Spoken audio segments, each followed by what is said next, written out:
Welcome to a special episode of Malevolent Autopsy. I'm your host, Queen. I use she, her pronouns, and today we are going to hear what you think is the best season of Malevolent. We're going to start off with our email submissions. This first email has been submitted by Voices of Night Vale. Hello! My favorite Malevolent season would either have to be the first or the fourth season. The first is iconic, mainly due to the simplicity in simply trying to navigate Arkham and getting used to the scenario that Arthur is in. Being blind, John being there, suddenly having no safe place to return to, etc. I also really enjoy the dynamic the two have going on in Season 1, with John trying to desperately gain an upper hand on Arthur. Season 4 is also rather unique, in my opinion, with how many side characters we get to meet. Scratch, Oscar, Noel, Marie, the entirety of the Cult of the Fallen Star, and, of course, the Butcher, Yellow, and Larson. Arthur finding so many odd yet reassuring allies after months in the prison pits is a nice contrast, especially to Season 3 and the Larson estate, with Addison as a whole. John getting a friend and full acknowledgement of his existence from Noel is also very sweet, but bitter after what he did to Oscar. Overall, I could go on for hours about Season 1 and Season 4, and I think that, by far, they're the most enjoyable seasons. Thank you for your submission so much, and yeah, I have to agree that Season 4 is up there among the best, if not the best, because it contains Charlie. Okay, let's get moving on more submissions. This next one is from Milk. Hello, Malevolent Autopsy, it me Milk. They, them pronouns. My favorite season of Malevolent used to be 2, but after a few re-listens, I can say for sure it's Season 3. It is just so jam-packed with emotion and intensity. From losing John to that scene where Arthur just takes a leap of faith, unafraid, with nothing left to lose, everything is just so well done. One of the main reasons why I love Season 3 a lot is the role reversal John and Arthur's characters have. In the first few seasons, we see Arthur showing compassion and mercy to all the trials and tribulations they face, while John is very grrr and ruthless because, spoilers, King in Yellow. But in this season, we can see John trying to tell Arthur to think twice about things, to turn back to help the cultists in the mines, while Arthur is becoming more and more ruthless and merciless because of his sanity depleting. Not to mention, we get a glimpse of how much internalized grief Arthur has for the death of his daughter during the killing of Uncle. She trusted you, she loved you, and you failed her. Comparing himself to Larson, oh my god, my sweet boy, I'm going to go cry another Nile River. John reminds him that he isn't Larson and shows Arthur the warmth and compassion Arthur once showed him, and nothing bad actually ever happened, and they all got out of Addison and went to New York and lived happily ever after, actually. Anyways, that's why Season 3 is the best. Teehee. Thank you, Milk. Yeah, I think a lot of people really enjoy Season 3's deep and dark theme, and I think we really enjoy that role reversal. I think a lot of us felt that was very refreshing after 2 seasons of the constant bickering and Arthur having to be the person of more moral backbone in a lot of situations, kind of teaching John about why he should give a fuck.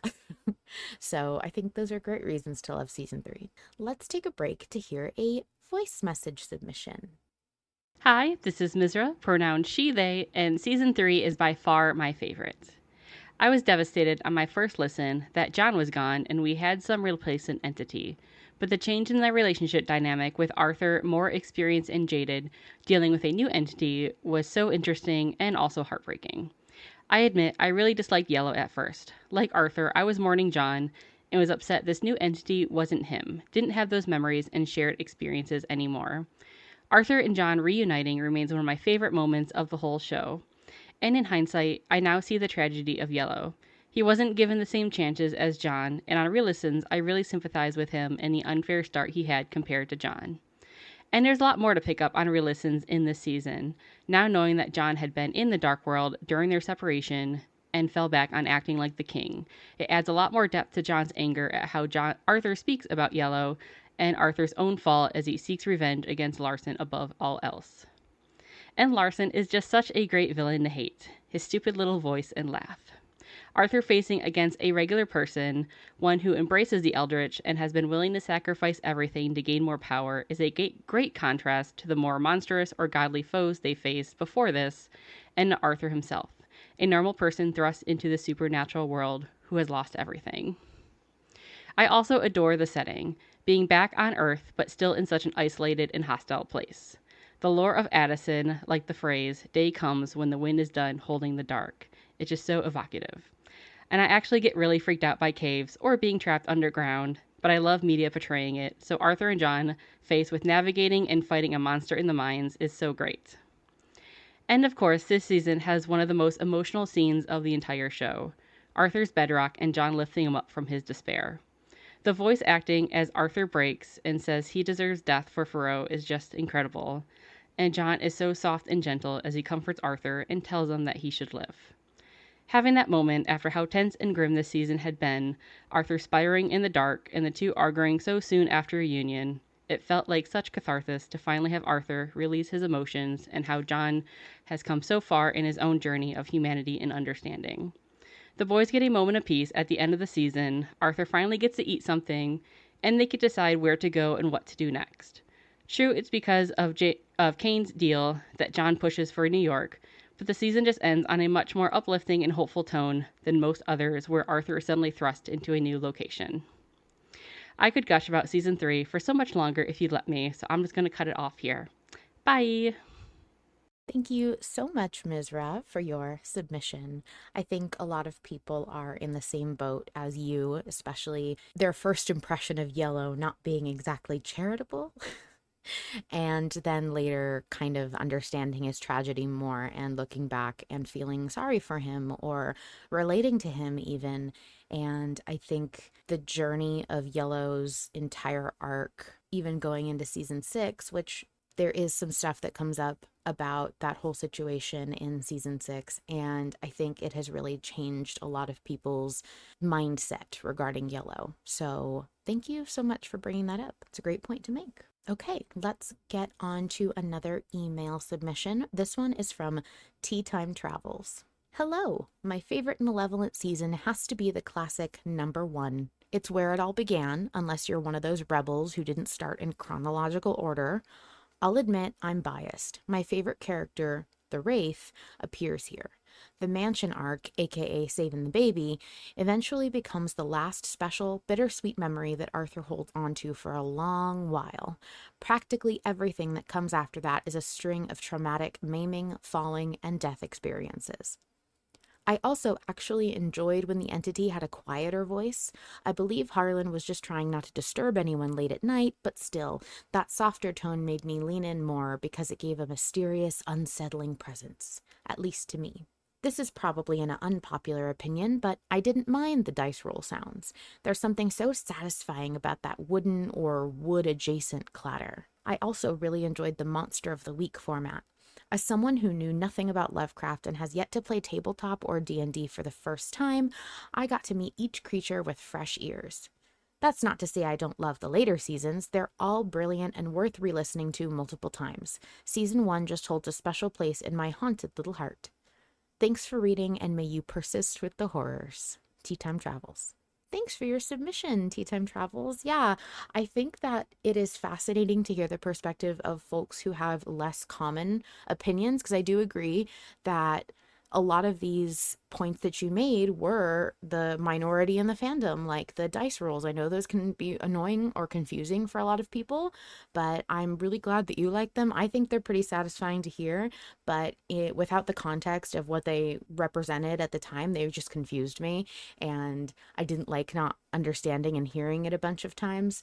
So I love that you loved that. I think that's great. I'm glad that it reached the appropriate audience.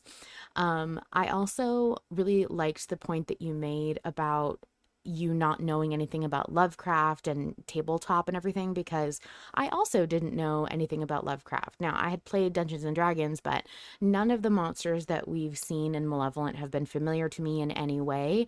In fact, I was pretty sure that like all of this was completely made up by Harlan. I didn't know that the King in Yellow was like a Lovecraftian character. I didn't know that any of these creatures were not of Harlan's own original design until I went looking. So I am pleased to find another like me who was introduced to all this stuff by Malevolent, because I think you and I have the perspective of people who really got to immerse ourselves in this world completely and not have any outside influence about pop culture or like the media that these creatures and characters came from to change or shape our experience.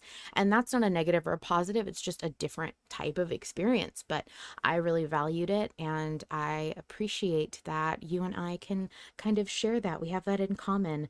And it's really fun, in my opinion, to go in blind as possible to things. I have really enjoyed it, and I think it's great if you have anxiety like I do because it gets you braver. The more you do stuff that you are uncertain about, the easier it will get, quote unquote. It's not really that it gets easier, it just becomes easier to try.